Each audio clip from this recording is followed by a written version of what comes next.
Hello everyone, I'm Dr. Deepthi and this will be the second session for Aiims capsule, and here we would be talking about the most high yielding topics from gynecology. The previous session had most high yield topics from obstetrics, right? So the topics would remain high yielding whether you talk about Aiims, PGI or you talk about JIPMA, right? So the first topic I'm going to do is things that you should know about amenorrhea. Especially I'm going to give you algorithm for the approach to a question on amenorrhea, right? I'm sure you all know the definition, that it is absence of menses by 15 years of age in the presence of secondary sexual characters, right? And in case the secondary sexual characters are absent, then you will start the evaluation, at 13 years of age. Right? So if they're present at 15 years and if they're absent at 13 years, mind you, this is not the definition of puberty, this is the definition for amenorrhea, right? Now, whenever you get a question on primary amenorrhea, right, the first investigation should be an ultrasound, and what we are trying to look out from is uterus, right? And this is how we are going to approach. Is the uterus absent or is the uterus present? Right? So if the uterus is absent, the next investigation would be karyotype. Why? Because when the uterus is absent and it is primary amenorrhea, we are talking about either Mullerian agenesis, right? Or we are thinking of AIS, right? Androgen insensitivity syndrome. So if on the ultrasound the uterus is absent, we would then go ahead with a karyotype, right? Also, I would tell you what are the key things that would be written in the MCQ which will help you clinch the diagnosis on whether it is Mullerian agenesis or AIS. So be very careful if we use terminologies like absent vagina, right? Normal ovaries. Then if we use a terminology like normal pubic and axillary hair, right, and the external genitalia, apart from the vaginal opening, everything else is normal, right? So these point towards Mullerian agenesis. Whereas if they write in the MCQ about absent or sparse pubic and axillary hair, yes, so if they write about absent or sparse pubic and axillary hair, or they write about blind ending vagina, so if you see this in the question, right, or if you see hints like inguinal hernia, right, inguinal hernia, and if we also talk about hypoplastic clitoris, right, then these point towards androgen insensitivity syndrome, which is also called as testicular feminization syndrome, right? So those would be the hints in the MCQ apart from writing that the uterus is absent, right? And please remember that in both these conditions, the breast development will be present. So whether it is Mullerian agenesis or it is AIS, in both of them, the breast development would be present, yes. That means it would be more than or equal to Tanner stage 2, because that's when you say that thelarchy has happened, right? So it would be more than or equal to Tanner 2. So this was when she comes to us, we did an ultrasound and we're trying to look for uterus. Now, if the uterus is present, then the next investigation that we're going to order is going to be FSH, right? Why? Let's see. Because if the FSH turns out to be high, then we again have a diagnosis. So if the uterus is present and FSH is high, then this is what we are thinking of gonadal dysgenesis, right? So we're talking about gonadal dysgenesis, and again the next investigation therefore would be karyotype to see what kind of gonadal dysgenesis it is. So if you get an answer as 45XO, then this would be Turner's. Whereas if it is 46XY and a female phenotype, then this is what is Swyer's syndrome, right? So this is what is Swyer's, right? And please remember, just to remember, we can say Swyer's have only two differences as compared to Turner's. So they will have normal stature. It may be sometimes even tall, whereas in Turner, the stature is short, right? And the second difference in these two is their karyotype. Everything else in Turner's and in Swyer's syndrome is same, right? So they do have a uterus, they both have absent breast development, right? So both of these would have absent breast development. So everything else, as I said, would be common to these. So uterus would be present, the breast development would be absent, the pubic and axillary hair would be present although sparse, right? So this is how you will say that it is gonadal dysgenesis. Now once the FSH turns out to be low or normal, right? So if we are saying that the uterus is present and the FSH is low or normal, then you should look about for the breast development. So what does the MCQ talk about breast development? Why? Because if breast development is present, yes, and I said here we mean it should be more than or equal to Tanner stage 2. Yes, so if the breast development is present, then this is probably a case of anatomical abnormality. Okay, so this is probably a case of anatomical abnormality. And typically, which abnormality are we talking here? Imperforate hymen. Right? So then we are talking about imperforate hymen. Right? So look out for anatomic abnormality like imperforate hymen. Right? And the hints in the MCQ would be that there is a distension of the uterus, so hematometra and a hematocolpos. Right? So anatomical abnormality, and if this also turns out to be normal, right? So we are saying the breast development is present, the uterus is present, the FSH is normal, and there is no anatomic abnormality, then you should get the prolactins and TSH level done, right? So then you should order for a prolactin or TSH. Whereas if the breast development in these women is absent, right? So if they have absent breast development, then we must repeat LH and FSH. Why? Because if both of these are very low, so initially we were talking only about FSH, yes? So we are saying the uterus is present on ultrasound, the FSH is towards the lower side or normal, the breast development is present, then we are saying you must assess, right, the repeat LH and FSH levels, right? So now, so breast development is absent here, repeat LH and FSH, which I'm saying would turn out to be very low, then this is probably a case of congenital GnRH deficiency. What is the example? Kalman's. Yes, so in Kalman's there is no pulsatile release of GnRH, okay, or it can be constitutional delay, right? Which can only be said once you do an MRI brain, right? Because please remember that constitutional delay is a diagnosis of exclusion. So that's the algorithm for primary amenorrhea. It's a simple one. If you want to look at it at one go, this is what it looks like. So we said do an ultrasound first, see whether the uterus is present or absent. If it is absent, the next investigation should be a karyotype, because you're either dealing with Mullerian agenesis or you're dealing with AIS, right? Whereas if the uterus is present, then you should do the next investigation as FSH. And if it is high, you're probably dealing with gonadal dysgenesis, and therefore you should do a karyotype to know which type of gonadal dysgenesis it is, okay? Whereas if the FSH is low or normal and the uterus is present, look at the breast development of the patient.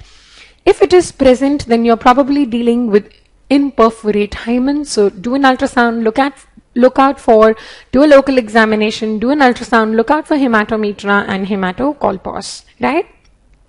While if the breast development is absent, there are two possibilities, right? And to confirm these, we said we would repeat LH and FSH. If they're towards the lower side, very low, right? Very low values are what tell you that this is probably congenital GnRH deficiency like Kalman's, or it can be constitutional delay. But because constitutional delay is a diagnosis of exclusion, which we should do it only, or make a diagnosis only after doing an MRI brain, right? So this is for primary amenorrhea, and this is what you need to know. Okay, so then we talk about secondary amenorrhea now. right? And we would learn the approach for it. So in the secondary amenorrhea, the first and the most important investigation is rule out pregnancy. And please remember, this should be preferably by a serum HCG test, which is more reliable, right? Because the urine tests are not that reliable and not sensitive as well. So it should be ruled out with serum HCG values, right? Then once you rule out a pregnancy, we must do FSH, TSH and prolactin levels, right? Now, I'm not talking about abnormalities of TSH and prolactin, they're outside the domain, but all these three investigations should be done. So I'm going to stick to FSH, right? So what would you see with FSH? Is the FSH low or normal, right? So towards the low or the normal side, and you should know the normal values are less than 10 international units, right? Or if FSH turns out to be high, right? Now please remember, when the FSH is high, you are looking out for premature ovarian failure, right? We're looking out for premature ovarian failure, and you should know that in these cases, the FSH values that are suggestive of premature ovarian failure would be more than or equal to 20 international units, while values which are diagnostic are more than or equal to 40 international units, right? So you should know, to make a diagnosis, the value has to be more than or equal to 40 international units, and on 2 occasions 1 month apart, right? So if it turns out to be this high, you're dealing with premature ovarian failure. Typically, these women with premature ovarian failure, the other things that you should know they would have is they would have a low serum E2 level naturally, because the ovary is not functioning. And if you do a progesterone challenge test in these women, it would turn out to be negative. So serum E2 would be typically low, a PCT would be negative, right? And please remember that the other signs and symptoms apart from amenorrhea in these women would be very similar to symptoms of menopause, right? Which means your MCQ may even mention hot flashes, right, or headaches or vaginal dryness, right, to give you hints. So the other symptoms would be similar to that of menopause, right? And since we're talking about premature ovarian failure, you should know that we make this as a diagnosis when the woman is less than 40 years of age. And also you should know that the newer terminology for premature ovarian failure is POI, primary ovarian insufficiency, right? So this is going to be primary ovarian insufficiency, okay? So this is what would be the other things that could be written in the MCQ. And also remember, when it comes to this, we might ask you, what will you do for infertility in this patient? So when it is a case of premature ovarian failure and we are asking the management of infertility, it has to be a donor ovum with IVF, right? Whereas if we are asking a general management for a woman with premature ovarian failure, then it has to be HRT, where we are going to give her E plus P because she has a uterus, and this would be given till the age of natural or normal menopause, right? So you're going to give it till the age of normal menopause, right? So this is when the FSH turns out to be high, and I said typically the E2 would be low and PCT would be negative. Let's look at the other limb. When you did FSH and the FSH is not high, it is towards the low or normal side, then the next thing you should look at is serum E2. Although yes, serum E2 is a non-reliable test, we would club it often with a progesterone challenge test. So usually we would do both of these, E2 and a PCT, right? Which makes it more reliable. But if you have to pick one as the next investigation, go with serum E2, and let's see what it is going to be. So if the serum E2 turns out to be normal, right? So if the serum E2 turns out to be normal, then here you must do a PCT. As I said, we're already doing it with it, and the PCT would typically be negative in such a patient, right? And if this PCT is negative and E plus P test is also negative, right? So PCT negative, E plus P negative, E2 is normal, FSH is normal. This is what is a patient with Asherman's. Yes? this is a patient with Asherman's. Now this is what I want to highlight here. Please remember, in Asherman's the FSH levels are normal, right? The FSH levels are normal. And just to give you a good idea on what you're talking about, the first thing that we said was that whenever a patient comes with secondary amenorrhea, we are going to rule out pregnancy. Also remember, what would be the values of FSH in pregnancy? They are going to be very low. They are usually between 1 to 3 international units. So it is still in the normal range, but it's towards the lower side. So it's very low values, whereas in Asherman's it will be normal FSH. Okay. Now please remember, when the serum E2 is normal, right, and the PCT turns out to be positive, right? Serum E2 normal, PCT positive, you should look out for features of hyperandrogenism, right? Why? Because this is going to be most probably a woman with PCOS. So I repeat, FSH towards normal, serum E2 is also normal, but now we are saying that the PCT is positive, right? So, and along with this, look out for features of hyperandrogenism. So this is what is PCOS, polycystic ovarian syndrome, right? And I'm all sure that you know that the LH levels in PCOS are high, whereas the FSH levels are normal.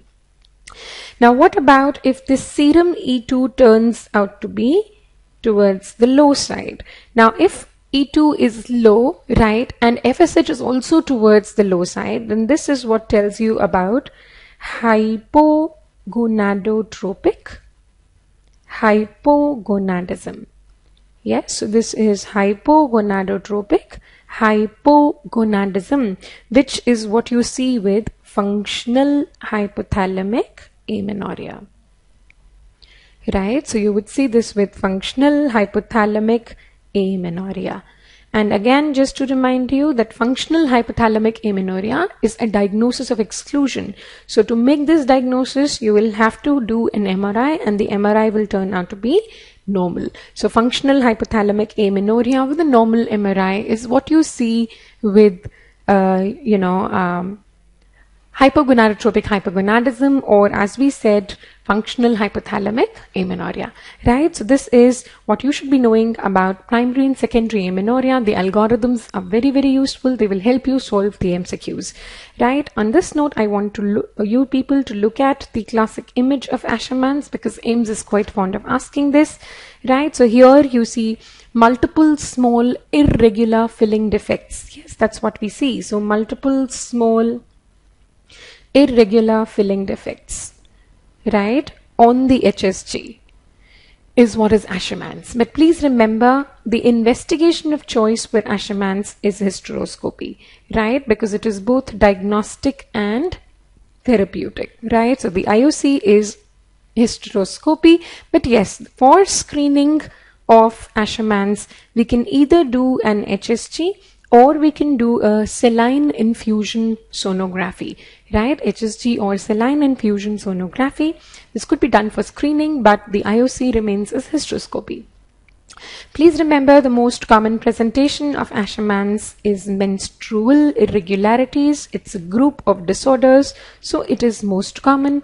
And within menstrual irregularities, the most common one is amenorrhea, which is followed by hypomenorrhea, right? So this is followed by hypomenorrhea.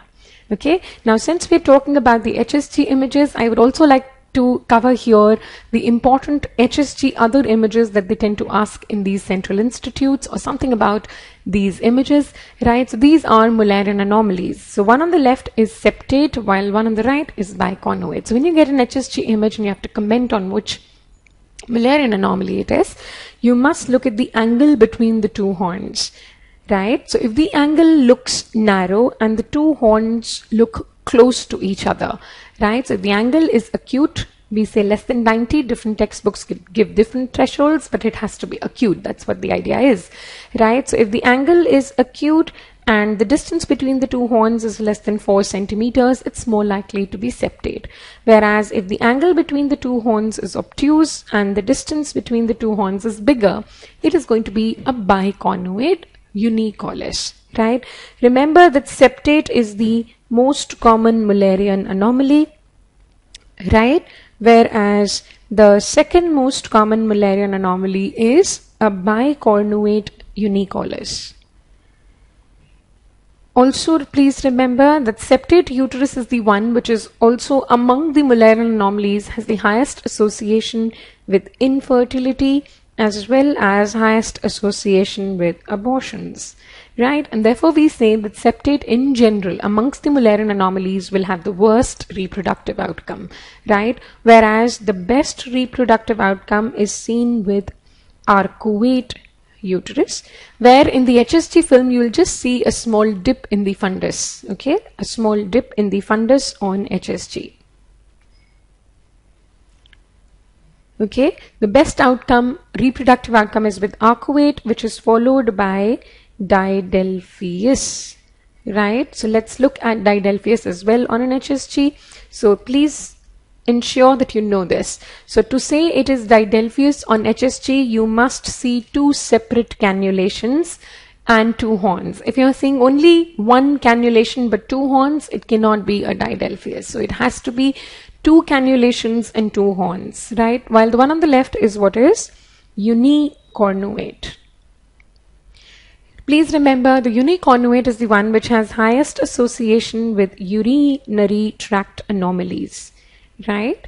And it is also associated with ectopic ovary, right? So this is associated with ectopic ovary, and it is associated or highest risk of urinary tract anomalies amongst all Mullerian anomalies, right? So that one is a unicornuate.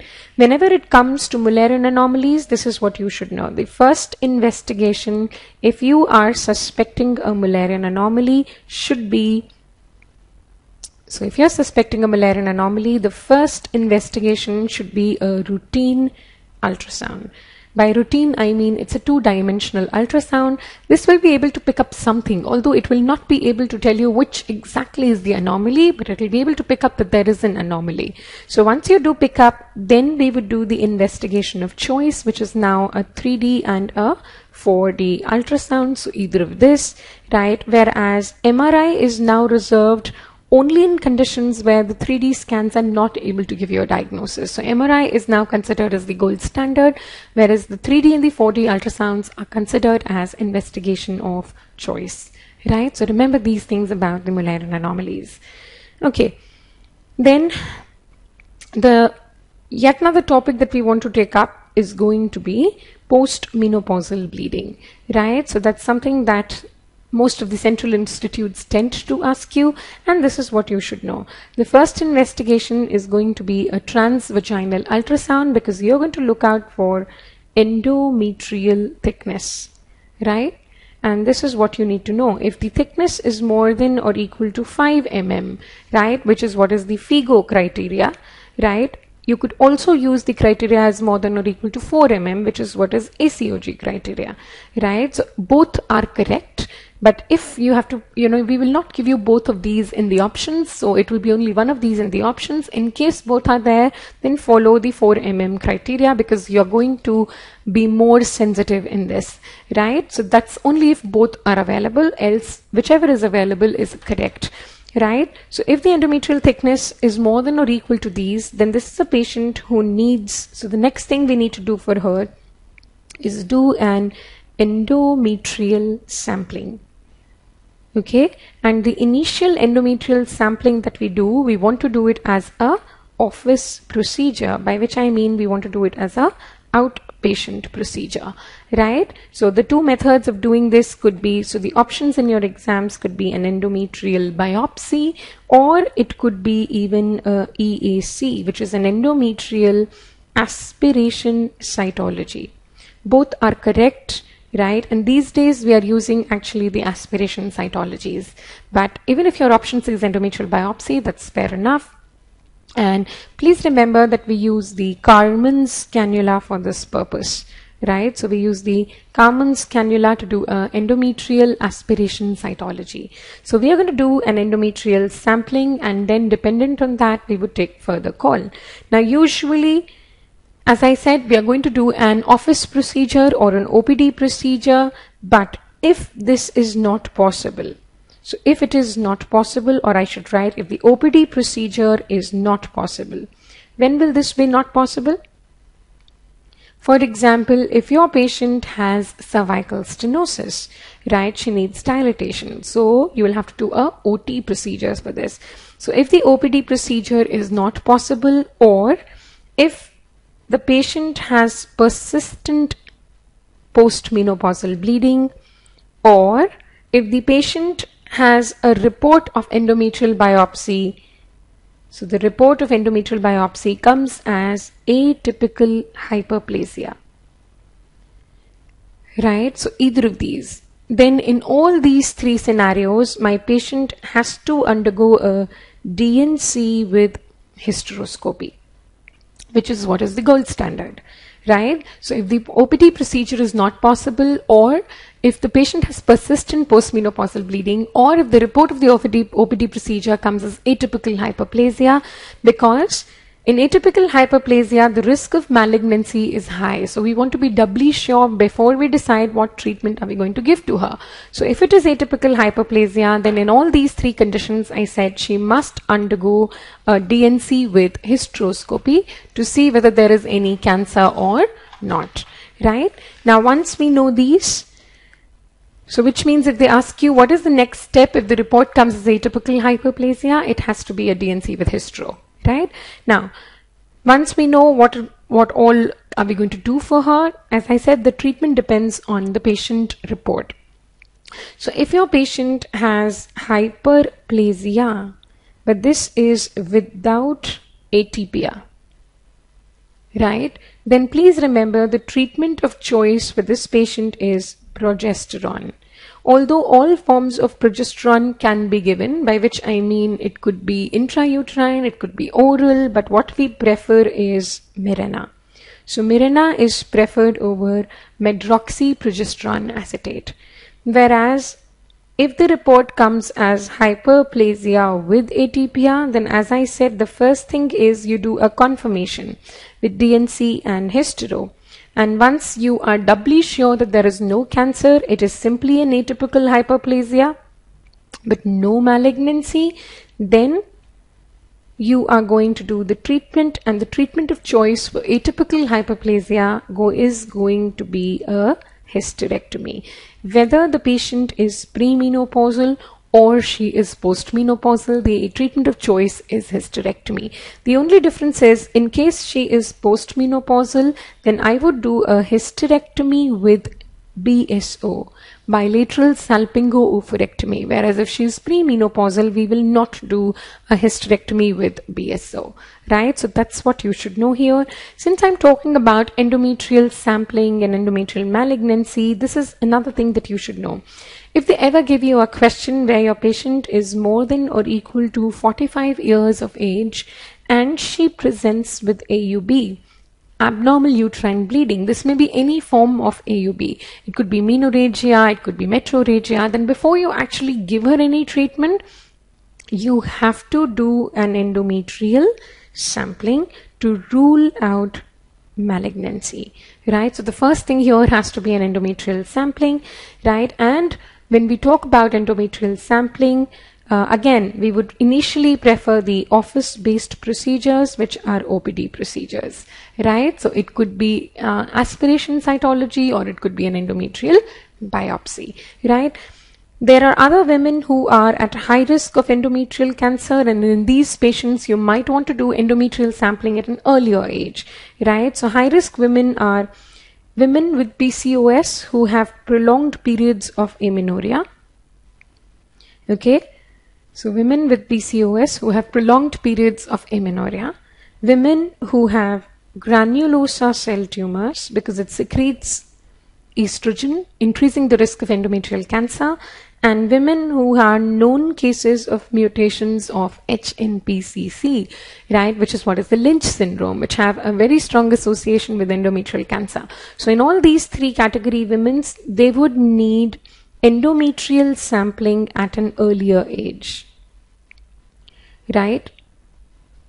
So endometrial sampling at earlier age, even before 40 years for these women, right? Because these are high risk women. Normally we are saying that the cutoff is 45, but in high risk women we may want to do an endometrial sampling at an earlier age, as I said, even less than 40 years, right? Although we say that the risk of cancer is less in women less than 40 years, but these are high risk women, so they have higher risk. So here the sampling would be done earlier. Okay, right. The next important topic for the central institutes, and it doesn't matter which exam you're going to give, is going to be semen analysis, and something that you should definitely know about this. Right, now please remember some basic things, that it has to be done after a 2-day abstinence.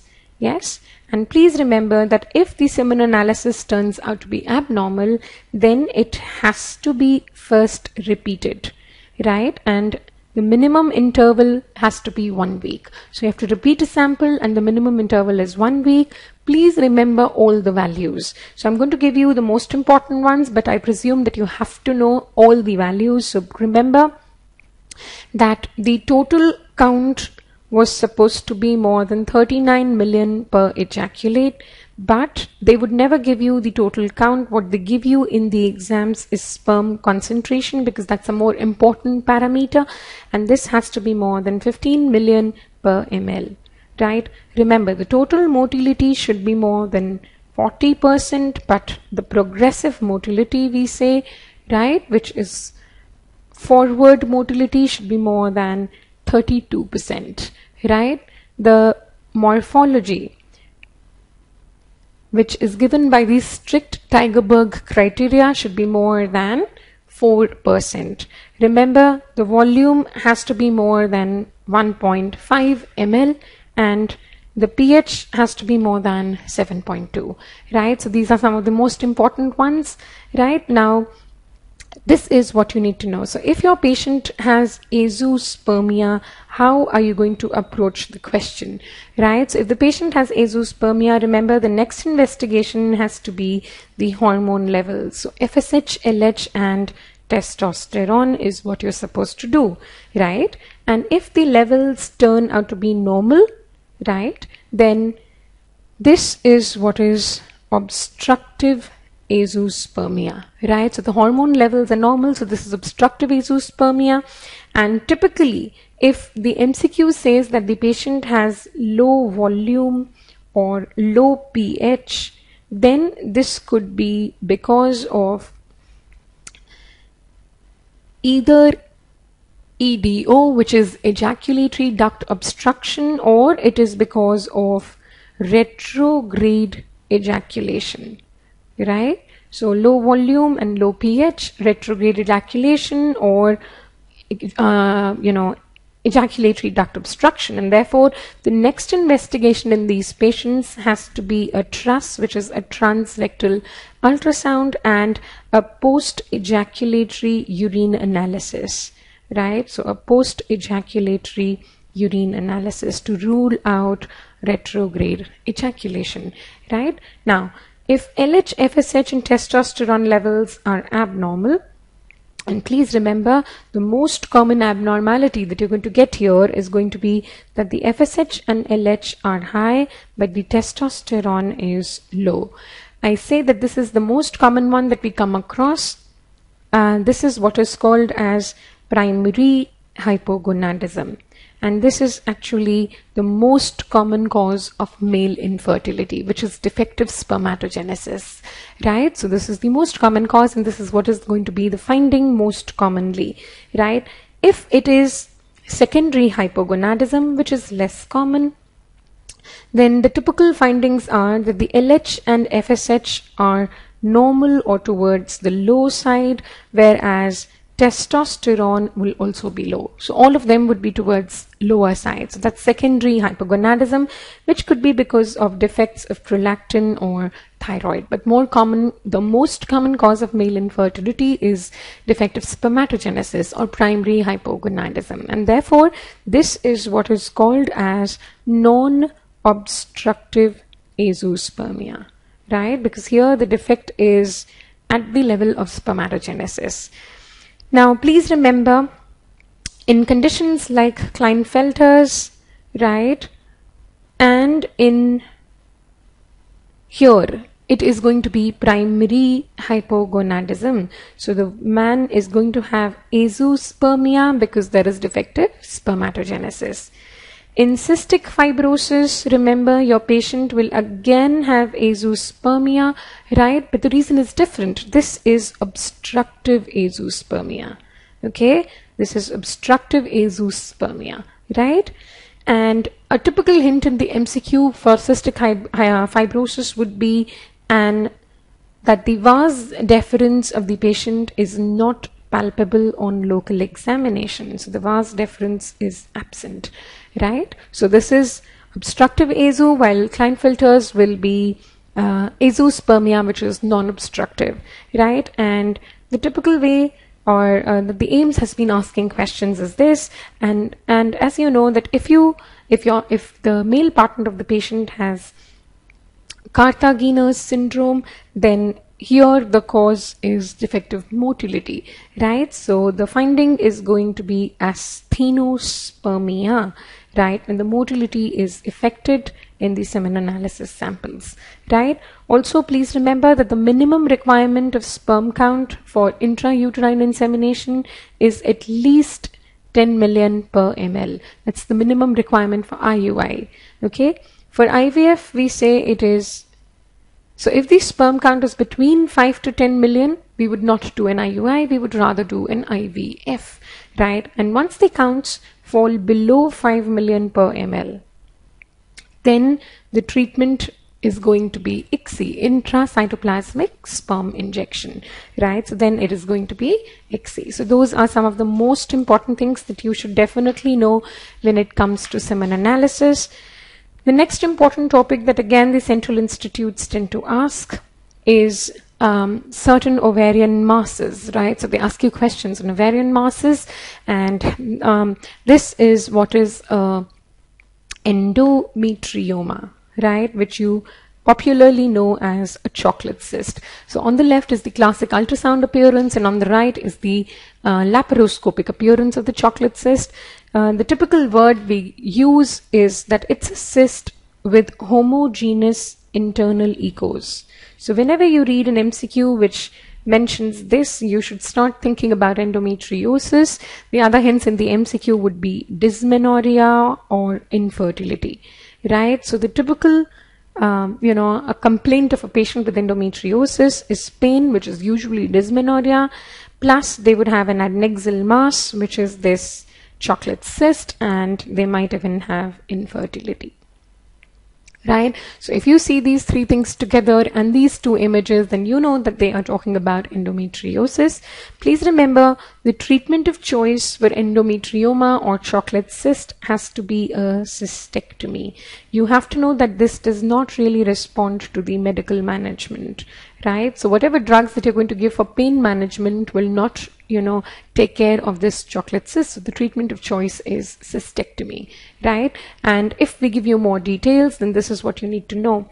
If the cyst is less than 5 centimeters, then initially we follow a policy of wait and watch. But once it goes beyond 5 centimeters, we would do a cystectomy. So that's only if they give you more details, else a general answer for the treatment of choice is cystectomy. The second commonly asked ovarian mass is a dermoid, right? So on the left is the classic gross appearance where you see teeth and you see hair, right? And on the right is the classic ultrasound appearance, right? So you see that it's a cyst which is black all over, but this white structure that you see here is what is Rokitansky protuberance, right? So this is what is the Rokitansky protuberance, and this ultrasound sign is what is called as the tip of iceberg sign, right? So that is the tip of the iceberg sign, right? Now it is a germ cell tumor of the ovary, yes, so that's the classification, and the other name for this is mature cystic teratoma. And please remember that this is in general the most common germ cell tumor of the ovary, right? So the most common germ cell tumor is a mature cystic teratoma, right? And it is usually unilateral, but yes, it can be bilateral, in 10% cases. It is usually benign, right, with a very little risk of malignancy between 0.2 to 2%. This is the risk of malignancy. And if it develops a malignancy, it's usually going to be a squamous cell cancer, and the area of the malignancy is going to be the Rokitansky protuberance, right? Now, please remember 2 questions. So if we ask you the most common ovarian tumor, right, then there is no doubt that it is a serous cyst adenoma. Okay, this is the most common ovarian tumor.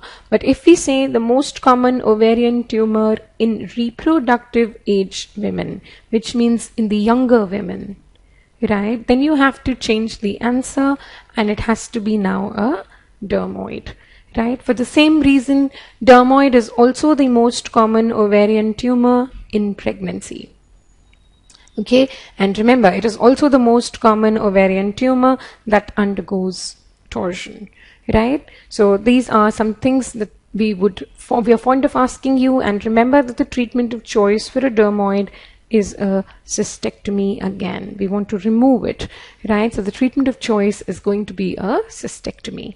Okay, the next ovarian tumor that the central institutes are fond of asking is a dysgerminoma, and that's the typical gross appearance of dysgerminoma. So we say it is lobulated, we say it is tan, and it is fleshy, right? That's the classic appearance, lobulated, tan, and fleshy, right? And the tumor marker is LDH, but you should know that it also secretes HCG and it also secretes PLAP. But as I said, the main tumor marker is LDH. Please remember, a dysgerminoma will never secrete AFP. Right, so if they give you a question, an ovarian tumor which secretes LDH and AFP, this cannot be a dysgerminoma, right? So this is what is a yolk sac tumor of the ovary, which is also called as endodermal sinus tumor, right? So that's how they confuse you. And please remember that the endodermal sinus tumor will never secrete HCG. So remember, this is what is going to help you solve the questions, because these days they give you multiple options in the tumor markers. So that's how you're going to do it. And please remember that when it comes to dysgerminoma, it is again generally unilateral, but can be bilateral in up to 15 to 20% cases, right? And among all germ cell malignancies, this one will have the best prognosis, right? So among all germ cell cancers, dysgerminoma has best prognosis, whereas the yolk sac tumor will have the worst prognosis.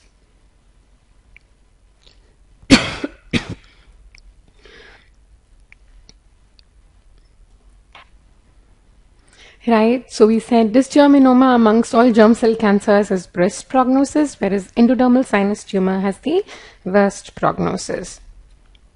And that's another ovarian tumor that we are fond of asking you. These are the classic signet ring cells which you see with Krukenberg's, right? So remember that Krukenberg's is a secondary to the ovary. It's not a primary tumor.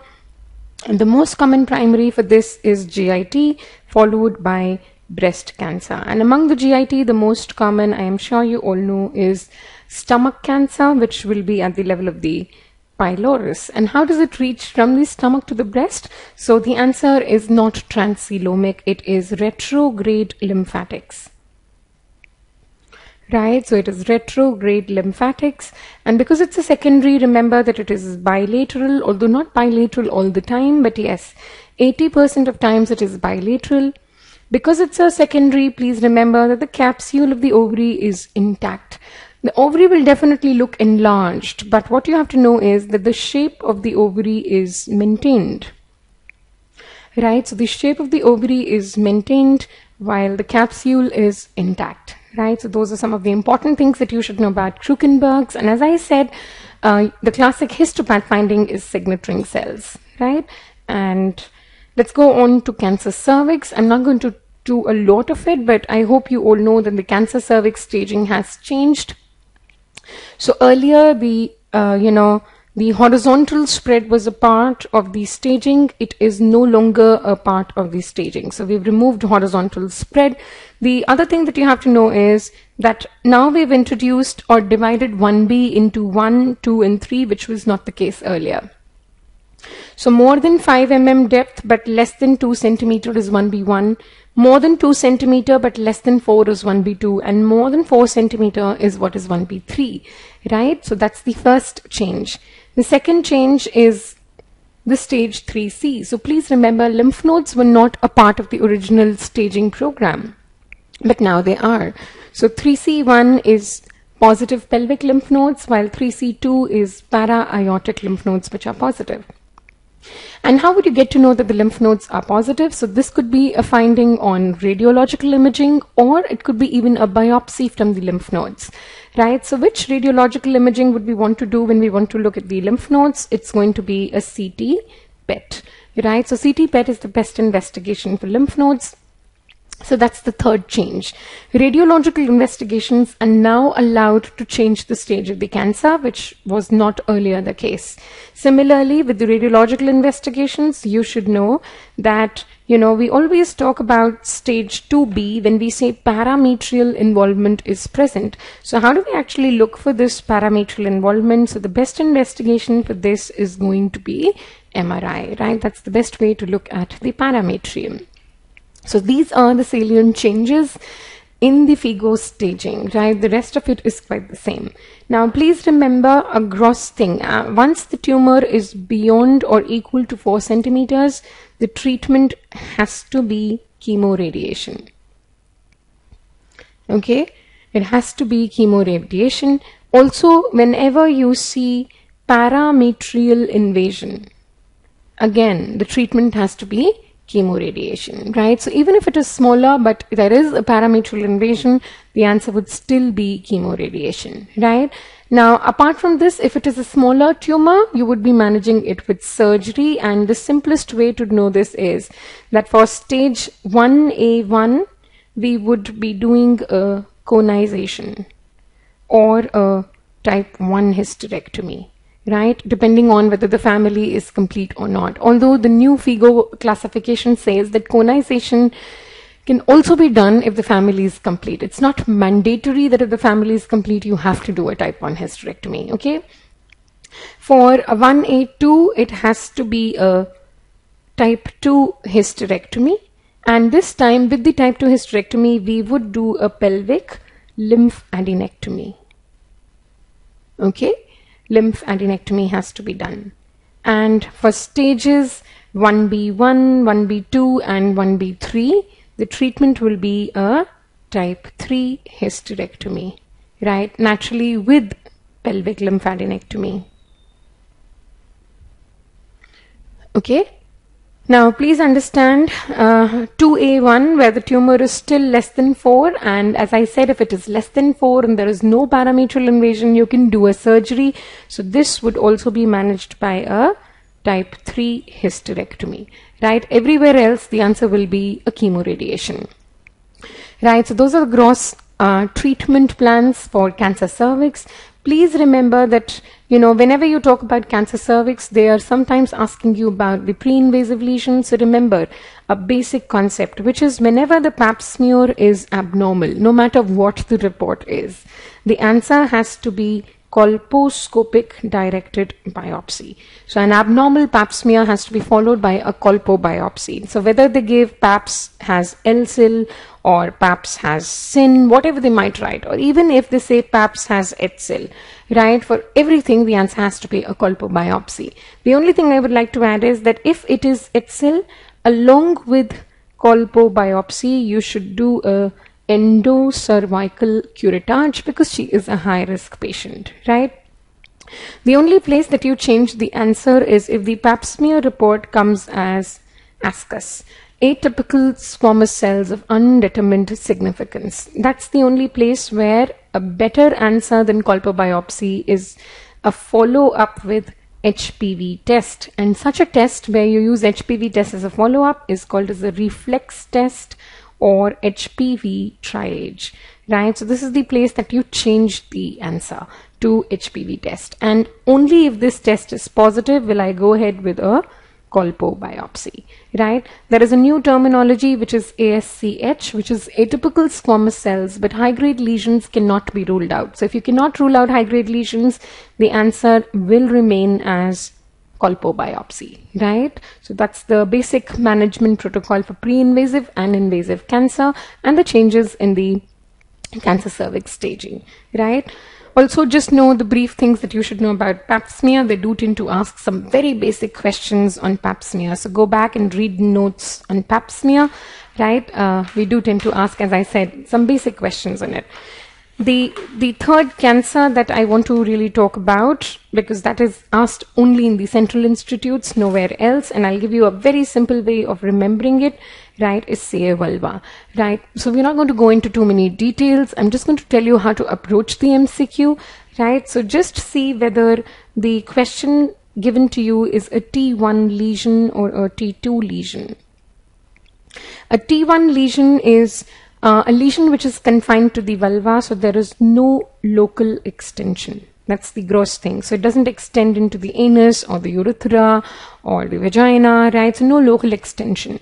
While a T2 lesion is which shows local extension to lower 1/3 of the surrounding structures. So if there is local extension to the lower 1/3 of surrounding structures, that's a T2 lesion.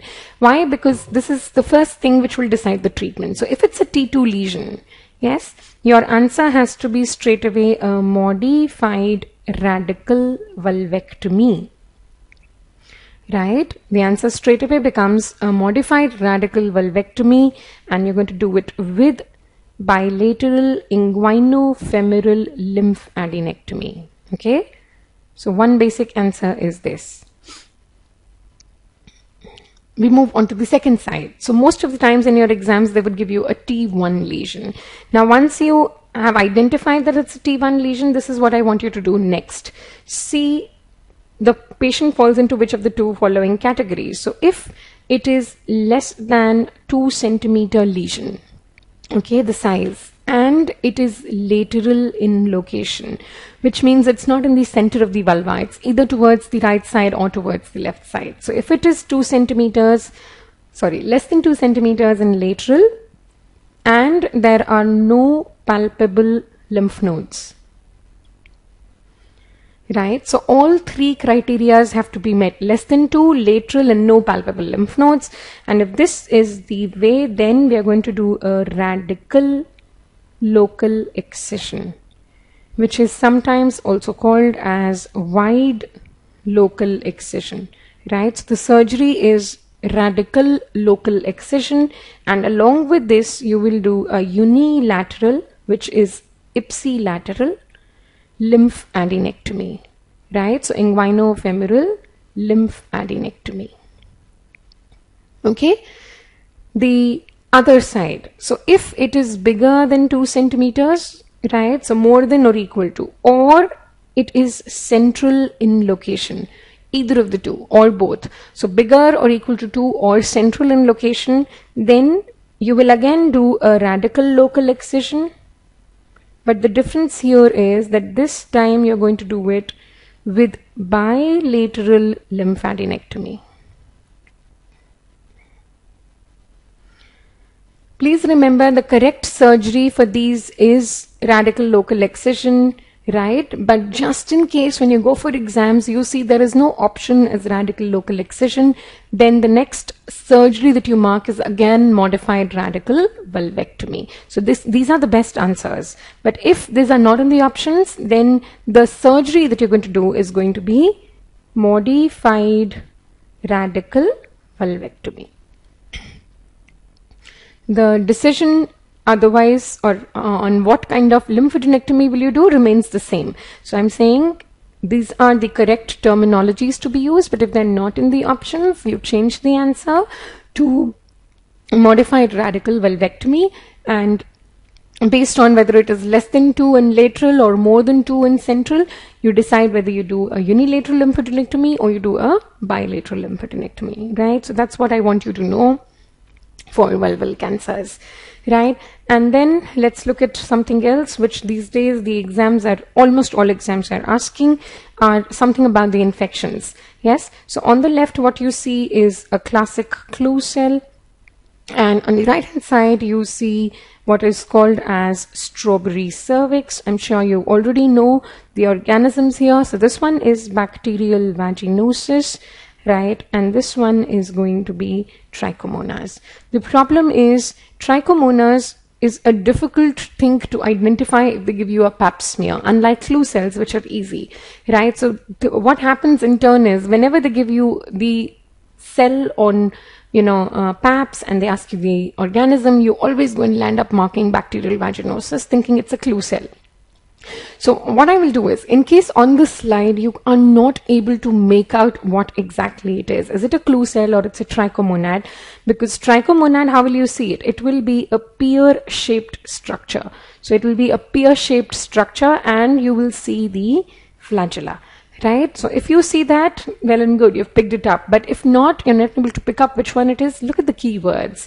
So please remember, both of these, whether it is bacterial vaginosis or trichomonas, both of these have a common complaint, and that's why you get confused. They both present with foul-smelling vaginal discharge. Not just that, why do you get confused? Because in both of these, the pH of vagina is more than 4.5. And that's why you land up marking everything is bacterial vaginosis, right? So I will tell you what are the things you're going to pick up to change the answers. So please remember, if you see these two things, the next thing you should see is, have they mentioned something about the color of the discharge?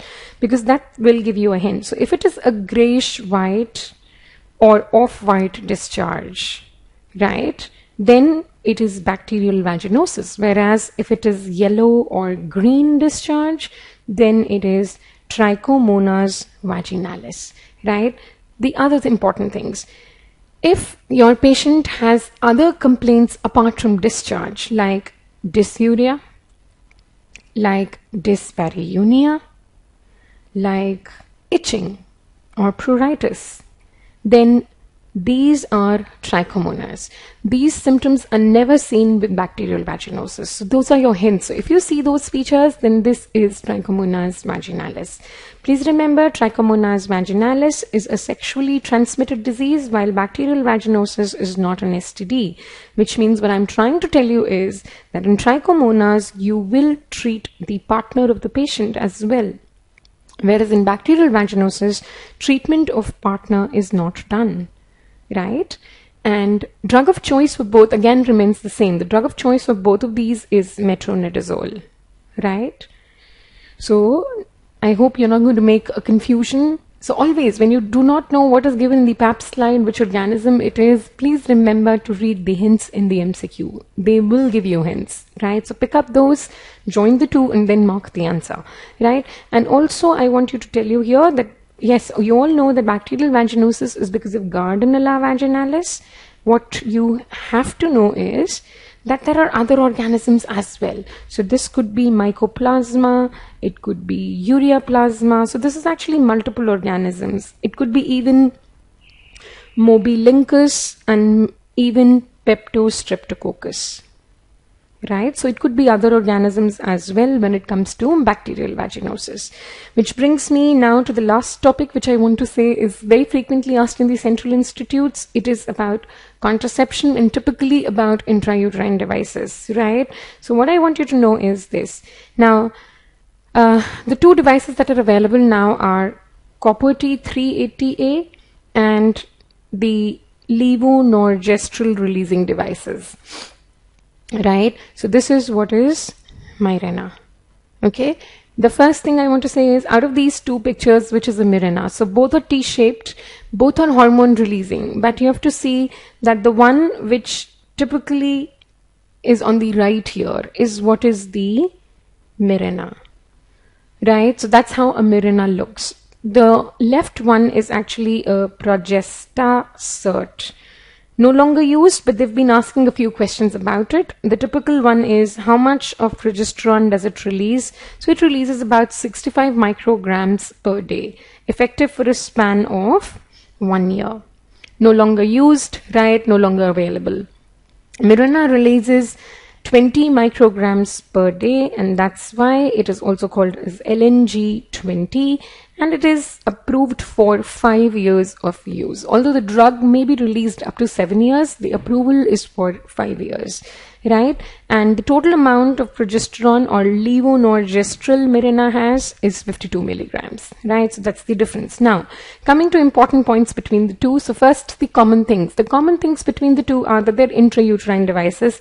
So please remember that their main mechanism of action in general, if we don't specify Mirena or if we don't specify, copper T, it's just IUD, then their main mechanism of action is inhibition of fertilization and implantation, right? That's what their main mechanism is. And please remember that typically for Mirena, the main site of action is endometrium, right? So whatever it does at the level of the endometrium. Please remember, intrauterine devices do not act by inhibition of ovulation. It's an important thing because most hormonal contraceptives or most contraceptives act by inhibition of ovulation, but this does not. Remember that intrauterine devices belong to the category of LARC, long-acting reversible contraceptives. And the other thing we put in LARC are implants and injectables, like DMPA, right? So they are also put under LARC, long-acting reversible contraceptives.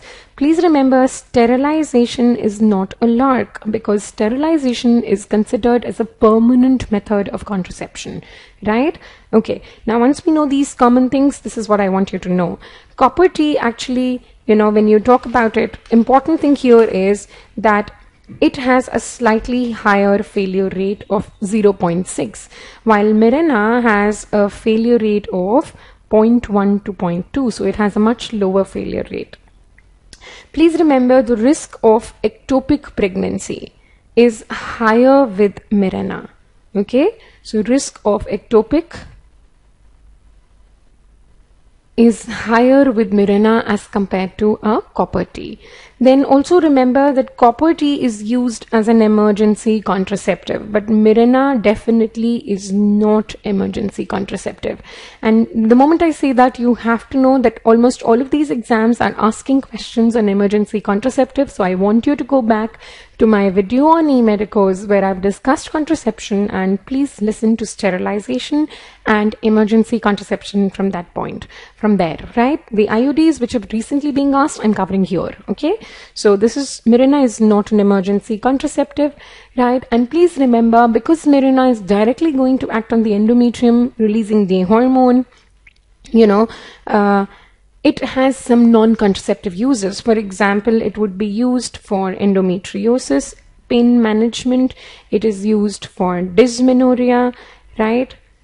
It is also used for management of menorrhagia, then anemia, okay, then endometrial hyperplasia, right? So these are some of the important non-contraceptive uses of Mirena. If you see, the common thing to all of this is problem with the endometrium. So what Mirena does is it will make the endometrium thin, right? So it's not suitable for implantation at all, right? So that's how it acts as a contraception, right? But it also has non-contraceptive uses.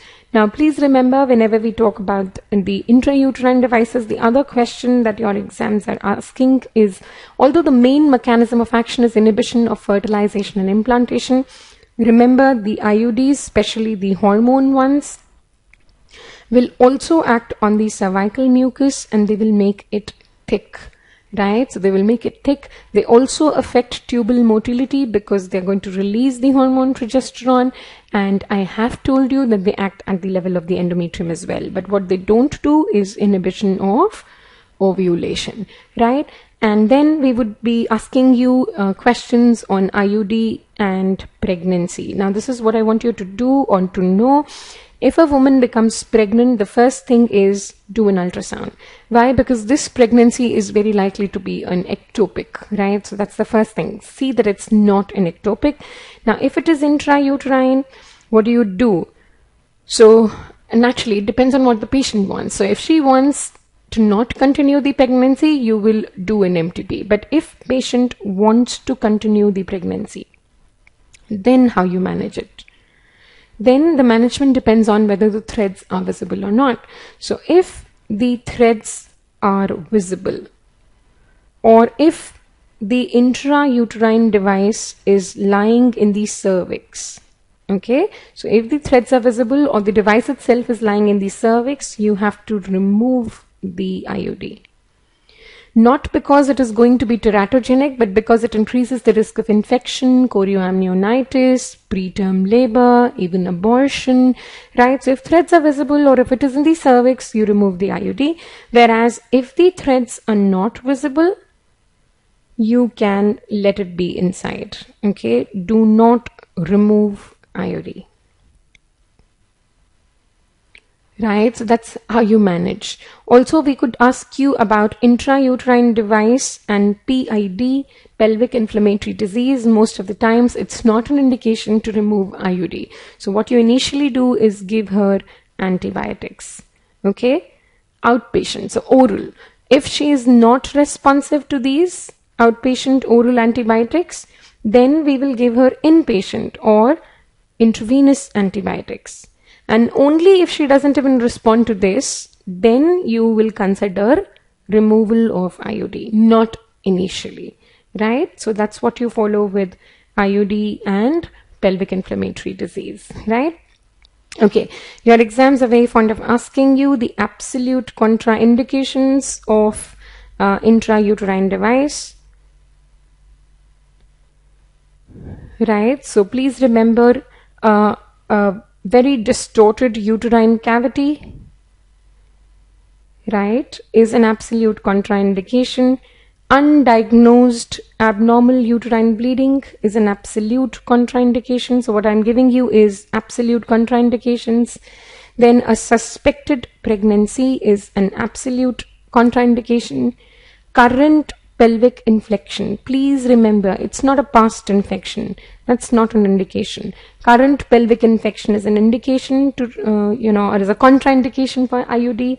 Then Wilson's disease is a contraindication for copper T, not for Mirena.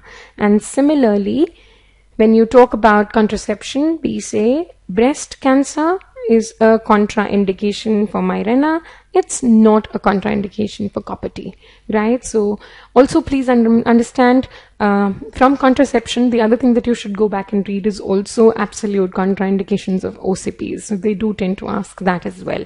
But IUDs is what they're sticking to in the current pattern, right? So hope you find the video very useful and consider these topics as the more important ones. But yes, anything can be asked as far as entrance exams are concerned. So you be thorough with your notes and I'm sure you're going to do very, very well. All the very best and, best wishes. Thank you so much.